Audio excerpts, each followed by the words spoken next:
அஸ்ஸலாமு அலைக்கும், வணக்கம். மற்றொரு முக்கியமான விடயம் தொடர்பாக உங்களோடு பேசலாம் நினைக்கின்றேன். உங்களுக்கு தெரியும், நேற்று கல்வி பொதுத்தராதர பத்திர உயர்தர பரீட்சை முடிவுகள் வெளியிடப்பட்டிருக்கின்றன. மாணவர்கள் பெறுபவர்களை பெற்றிருக்கிறார்கள்.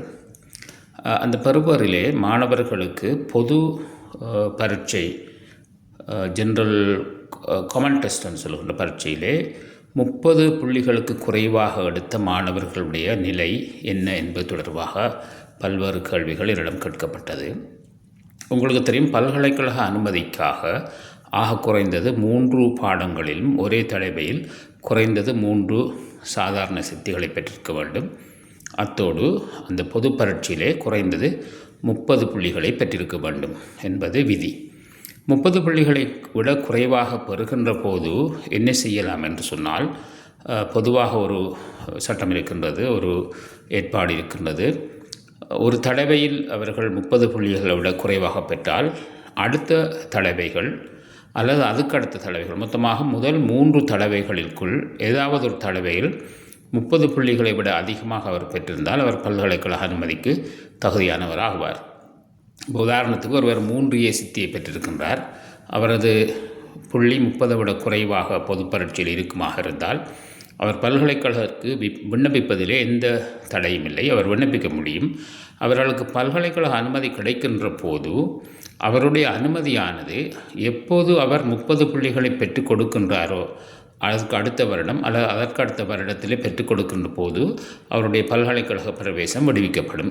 அதுவரை அவரது பல்கலைக்கழக அனுமதி ஒத்தி வைக்கப்பட்டதாக அல்லது இடைநிறுத்தப்பட்டதாக இருக்கும். அவரது 30 புள்ளிகளை பெற்றுக் கொடுக்கின்ற போது அவரது பல்கலைக்கழக அனுமதி மீண்டும் கொடுக்கப்படும். இங்கு ஒரு வினா நேற்று கேட்கப்பட்டதனிடம் ஒரு மாணவனினால், நான் இந்த வருடம் 30 புள்ளிகள் பெறவில்லை, நான் அடுத்த வருடம் அந்த பரீட்சையில் A-level பரீட்சையில் அந்த 30 புள்ளிகளை எடுத்து கொடுக்கின்ற போது எனது பேட்ச் மாணவர்களோடு, அதாவது இந்த வருடம் எடுத்த மாணவர்களோடு நான் பல்கலைக்கழகம் செல்ல முடியுமா என்று கேட்டிருந்தார். இங்கு ஒரு விஷயத்தை கவனிக்க வேண்டும். நீங்கள் பல்கலைக்கழக அனுமதிக்கு விண்ணப்பிக்கின்ற போது ஏனைய மாணவர்களோடு விண்ணப்பிக்கின்ற போது உங்களுக்கு பல்கலைக்கழக அனுமதி கிடைத்தாலும் உங்களது அனுமதி ஒத்தி வைக்கப்பட்டிருக்கும். நீங்கள் அடுத்த தடவை 30 புள்ளிகள் எடுத்து கொடுக்கின்ற போது உங்களது அனுமதி மீண்டும் விடுவிக்கப்படும்.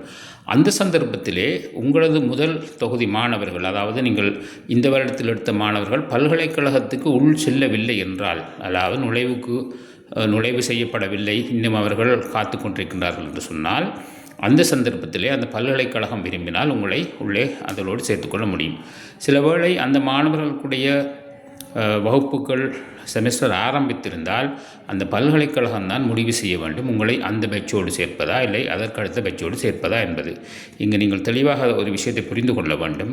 முதல் 3 தடவைகளிலும் உயர்தர பரீட்சையிலே தோற்றுகின்றவர்கள் தான் பல்கலைக்கழக அனுமதிக்கு தகுதி பெறுவார்கள். A-level எத்தனை தடவையும் நீங்கள் எழுத முடியும், அதில் எந்த பிரச்சனையும் இல்லை. ஆனால் முதல் 3 தடவைகள் தான் உங்களது பல்கலைக்கழக அனுமதிக்காக உங்களுக்கு தகுதியாக இருக்கும். நீங்கள் முதல் தடவையிலே 30 புள்ளி எடுக்க தவறின் 2வது தடவையிலே எடுக்கலாம் அல்லது 3வது தடவையிலும் எடுக்கலாம். 3 தடவைகளிலுமே நீங்கள் 30 புள்ளி பெறவில்லை என்று சொன்னால் என்ன செய்வதென்றால் உங்களுக்கு பல்கலைக்கழக அனுமதி கிடைக்க மாட்டாது. நீங்கள் 3A எடுத்து மருத்துவத்துறைக்கு தகுதியானவராக இருந்தாலும் நீங்கள் அந்த முதல் 3 அமர்வுகளிலுமே 30 புள்ளிகள் பெற தவறினால் உங்களுக்கு பல்கலைக்கழக அனுமதி கிடைக்காது என்பதை நீங்கள் கவனத்தில் கொள்ள வேண்டும். இது தொடர்பாக ஏதாவது உங்களுக்கு தெளிவுகள் தேவைப்படின் என்னை தொடர்பு கொள்ளுமாறு கேட்டுக்கொள்கிறேன். நன்றி, வஸ்ஸலாம், வணக்கம்.